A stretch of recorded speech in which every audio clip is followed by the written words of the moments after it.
참 예수님 사랑합니다. 네, 오늘 우리 본당을 방문해 주신 관광을 오신 분들이 계시면 한번 이렇게 손 들어 주시겠습니까? 예, 우리 이분들을 위해서 환영의 박수를 보내겠습니다. 진심으로 환영합니다. 좋은 여행이 되기를 기도 중에 함께 하겠습니다. 우리 옆에 있는 분들과 인사 나눌까요? 한 주일 동안 잘 지내셨습니까? 늘 행복하고 주님 안에서 기쁜 은혜로운 삶이 되기를 기도 중에 함께 하겠습니다. 예, 오늘은 연중 시기의 마지막 주일이면서 온누리의 임금이신 우리 주 예수 그리스도 왕 대축일입니다. 원래 이날은 1925년경 그때 아주 무분별한 권력의 남용으로 비롯된 1차 세계대전이 여파로 당시 전 세계가 굉장히 불안정한 혼란의 상태에 빠졌습니다. 그러자 당시 비오 11세 교황님이 이 세상의 이 세상의 주권은 오직 예수 그리스도께 있다. 그래서 예수님만이 인류의 참된 왕이시다. 이거를 선언하셔요. 그러면서 인류의 왕이신 예수 그리스도의 사랑으로 혼란스러운 세상으로부터 우리 교회와 인류 공동체를 수호하자. 그런 취지로 그리스도 왕 대축일을 제정했습니다. 이런 매우 뜻깊은 대축일을 맞이해서 오늘 강론은 온누리의 왕이신 예수 그리스도의 사랑을 본받자는 주제로 함께 나누고자 합니다. 오늘 제1독서에 보면 다니엘 예언자가 나옵니다. 그런데 이 다니엘 예언자는요, 예수님이 탄생하시기 전 한 600년경에 활동했던 분이셔요. 그런데 이 다니엘 예언자가 수백 년 후에 이루어질 일을 예언하고 있습니다. 예언의 내용이 뭐냐? 오늘 독서의 내용이죠. 사람의 아들 같은 이가 구름을 타고 오시어. 구름이라고 하는 것은 보통 이 신성을 뜻합니다. 타고 오시어 연로하신 분에게, 연로하신 분은 아버지 하느님을 이야기하는 겁니다. 아버지 하느님으로부터 모든 통치권과 영광을 받아서 영원히 멸망하지 않는 나라를 세울 것이다. 자, 여기서 이 사람의 아들 같은 이 누구죠? 그렇죠. 예수 그리스도이십니다. 자, 예수님이 구약에서부터 미리 예언된 어떤 분이시라고요? 참된 인류의 왕이시다라고 하는 것을 확인해 주는 겁니다. 예수님 탄생하기 수백 년 전에 구약에서 미리 예수님이 그런 분이시라고 이렇게 예언하는 겁니다. 그런데 이에 대해서 오늘 복음에서 예수님께서 직접 당신의 이름으로 그 사실을 확인해 주고 있습니다. 자, 이 구원의 때가 다가오니까 예수님께서 잡히십니다. 그래가지고는 로마 총독 빌라도 앞에서 어떻죠? 재판을 받게 되는 거죠. 자, 재판을 받을 때 빌라도는요, 아마 예수님께 대한 고발장 내용을 봤을 거예요. 그래서 그 고발장 내용에 뭐라고 적시되어 있느냐 하면 이 사람은 자칭 유다인인 왕이다. 이런 내용이 적시된 것을 보고 예수님이 앞에 딱 서니까 뭐라고 물어봅니까? 당신이 정녕 유다인의 왕인가? 이렇게 물어봤을 거예요. 그 예수님이 유다인의 왕인가 물어봤으니까 유다인의 왕이면 왕이고 아니면 아니고 이렇게 대답해야죠. 그러나 직접적으로 왕이라고는 이야기하지 않습니다. 그런데 다만 이렇게 이야기합니다. 대신에 당신의 나라는 세상의 나라와는 어떻다고요? 다르다. 다른 어떤 나라냐면 진리의 나라라는 겁니다. 진리의 나라. 자, 그렇다라고 하면 이 말은 무슨 말이냐면 예수님은 어떤 분이냐면 그 진리의 나라의 왕이라는 거예요. 그러면은 이 진리는 앞으로 예수님께서 이루실 그 나라의 모습이 어떤지를 보여주는 뭐가 되는 겁니까? 열쇠가 되는 거예요. 자, 진리는 뜻이 뭐죠? 진리.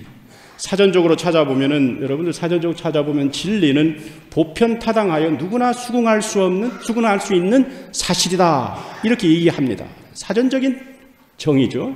하지만 성서에서 말하는 진리는 그게 아닙니다.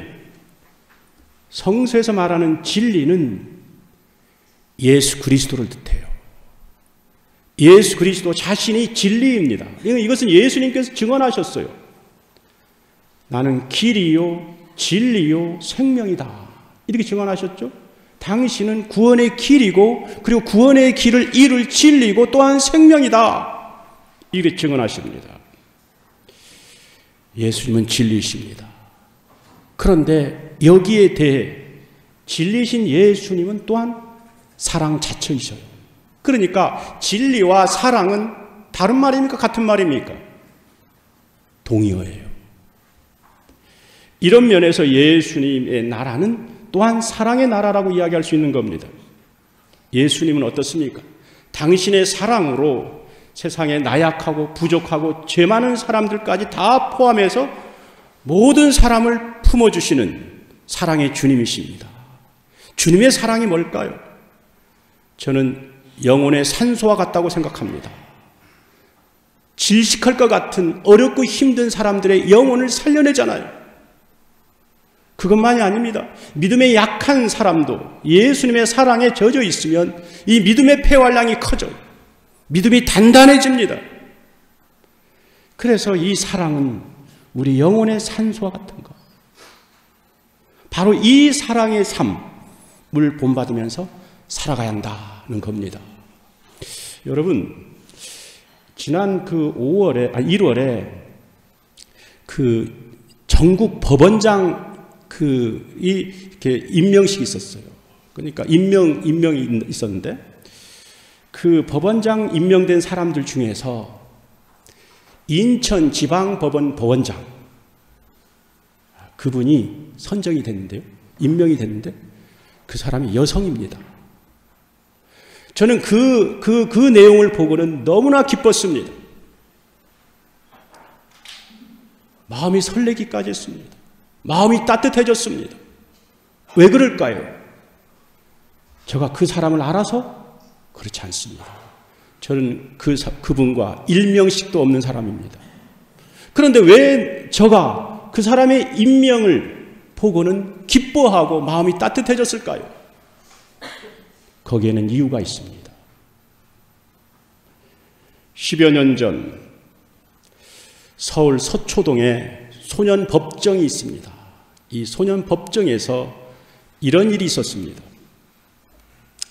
어느 날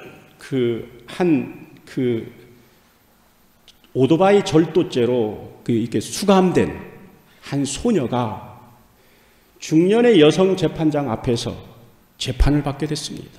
얼마나 떨릴까요? 모두가 그 조용한 그 재판장에서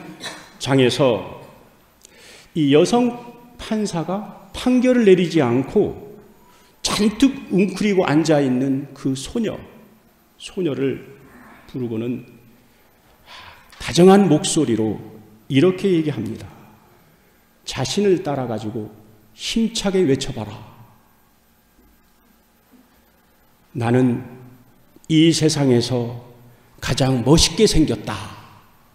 이렇게 외쳐보라고 하는 겁니다. 그러자 예상치 못한 그 재판장의 주문에 소녀는 크게 외치질 못해요.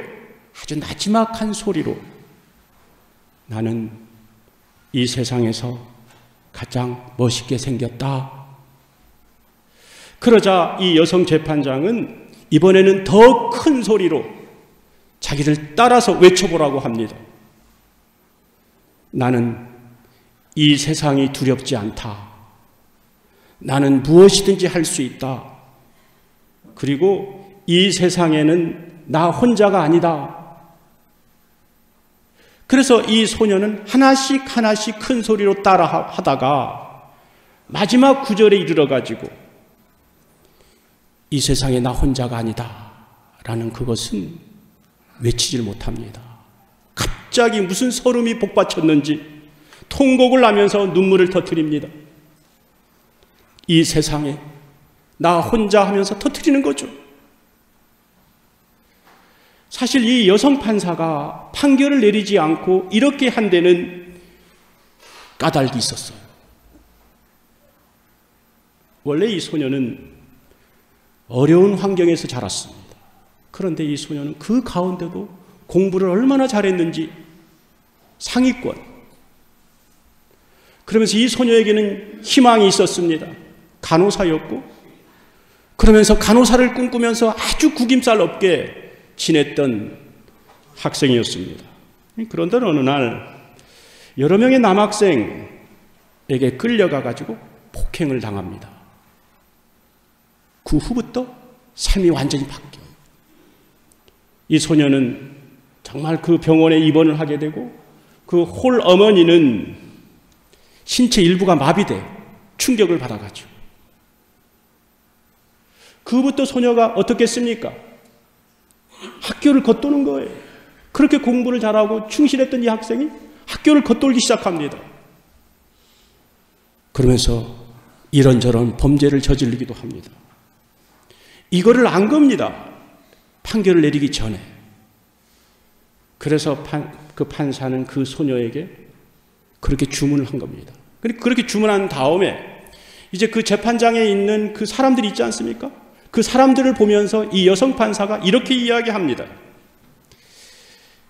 이 소녀는 가해자로 재판에 섰지만 소녀의 삶이 왜 이렇게 망가지게 됐는가, 그 이유를 알면 누가 가해자라고 말할 수 있겠습니까?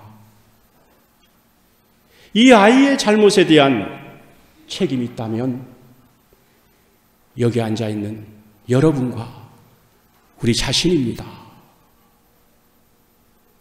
그러면서 이 소녀가 다시 세상을 기쁘게 살아갈 수 있는 유일한 방법이 무엇일까요? 그것은 잃어버린 자존심을 우리가 다시 찾아주는 겁니다. 이렇게 얘기를 하는 거예요. 그렇게 이야기하면서 이 판사가 눈시울이 붉어집니다. 그리고 그 앞에 있는 소녀는 하염없이 눈물을 흘립니다. 그런 가운데 이 판사가 소녀를 그 법대 가까이로 불러요. 그러니까 이 판사 앞에 그 딱 놓여진 법대 있죠? 그 가까이로 부릅니다. 그러면서 둘 사이에 자그마한 소리로 이렇게 이야기를 했다고 합니다. 그 소녀에게 이 세상에서 누가 제일 소중하겠니? 그건 바로 너야. 앞으로 이 사실을 절대 잊지 말고 살아가거라. 그러면서 자신의 두 손을 뻗어가지고 그 소녀의 손을 잡아주는 거예요. 그 소녀의 마음이 어땠을까요? 그러면서 마지막으로 한마디를 보탭니다. 마음 같아서는 너를 꼭 안아주고 싶다. 하지만 너와 나 사이에는 그 법대가 가로막혀 있어가지고 할 수 없구나. 미안하다. 그러면서 불처분 결정을 내립니다. 자, 여러분, 물론 그 절도죄로 당연히 판결을 있는 그대로 내릴 수는 있겠죠. 그러나 이제 세상에 갓 꽃도 피기도 않은 그 소녀의 삶의 모든 모습을 보고는 사랑으로 품어준 거예요. 이 한 재판장의 사랑에 담긴 이 판결이 결국 어떤 결과를 낳았을까요? 만일에 있는 그대로의 판결이라고 하면 이 소녀는 지금도 세상 밖으로 못 나왔을 거예요.